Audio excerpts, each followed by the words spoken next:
l'Évangile du jour. Bonjour, c'est Gabriel Oleko, j'espère que tu vas bien.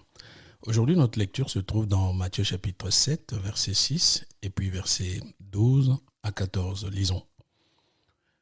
Ne donnez pas aux chiens ce qui est sacré. Ne jetez pas vos perles aux porcs, de peur qu'ils ne les piétinent et que, se retournant, ils ne vous déchirent. Ainsi, tout ce que vous voulez que les hommes fassent pour vous, faites-le vous-même pour eux. C'est la loi et les prophètes. Entrez par la porte étroite. Large est la porte et spacieux le chemin qui mène à la perdition. Et nombreux ceux qui s'y engagent. Combien étroite est la porte et resserré le chemin qui mène à la vie. Et peu nombreux ceux qui le trouvent. Le monde va mal parce que la nature humaine est égoïste. Souvent, nous les humains, nous ne pensons qu'à notre propre bonheur. Nous sommes préoccupés par nos intérêts. C'est connu de tous. L'être humain aime être le premier. Beaucoup de choses vont mal et même très mal parce que chacun regarde à ce qui lui plaît. Il n'a pas le temps de prendre en compte les intérêts de l'autre. Dans les relations familiales, les choses s'empirent parce que chacun pense à lui.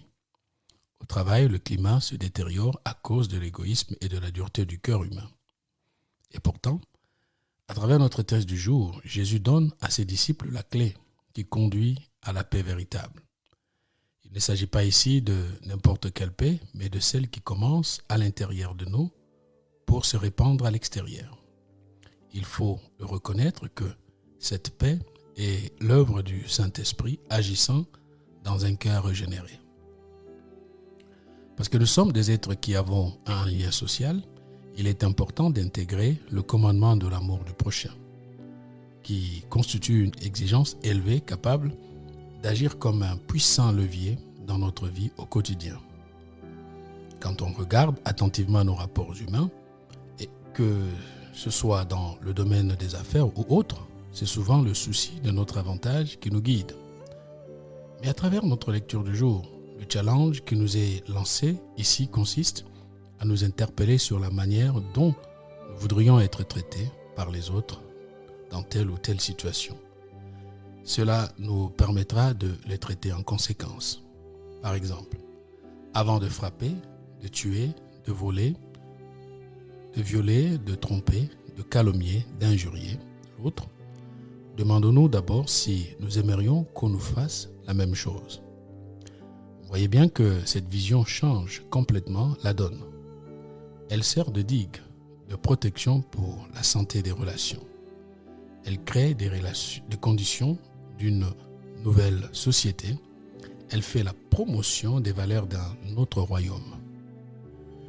Dit d'une autre manière, Jésus veut que nous nous mettions à la place de l'autre à chaque fois que nous décidons ou engageons une action à son égard.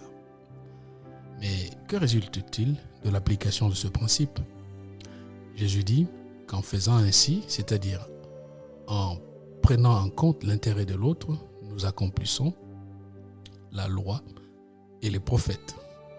C'est la mise en pratique de l'amour que l'on a pour son prochain. Notons que nous, disciples de Jésus, faisons partie d'un autre royaume. Bien qu'encore dans ce monde, nous ne sommes pas de ce monde. Notre royaume véhicule des principes différents de celui du monde dans lequel nous nous trouvons encore provisoirement. La culture de notre royaume est différente de celle de ce royaume. Chrétiens que nous sommes, nous avons un Père, à savoir Dieu, une famille, l'Église du Christ, et nous sommes citoyens d'un royaume dont les valeurs sont différentes de celles de ce monde. Voilà pourquoi, vivant encore dans ce monde, notre Seigneur nous invite à veiller à l'application de ce qu'on appelle communément la règle d'or. J'ose croire que cette règle d'or guidera tes choix et tes décisions futures.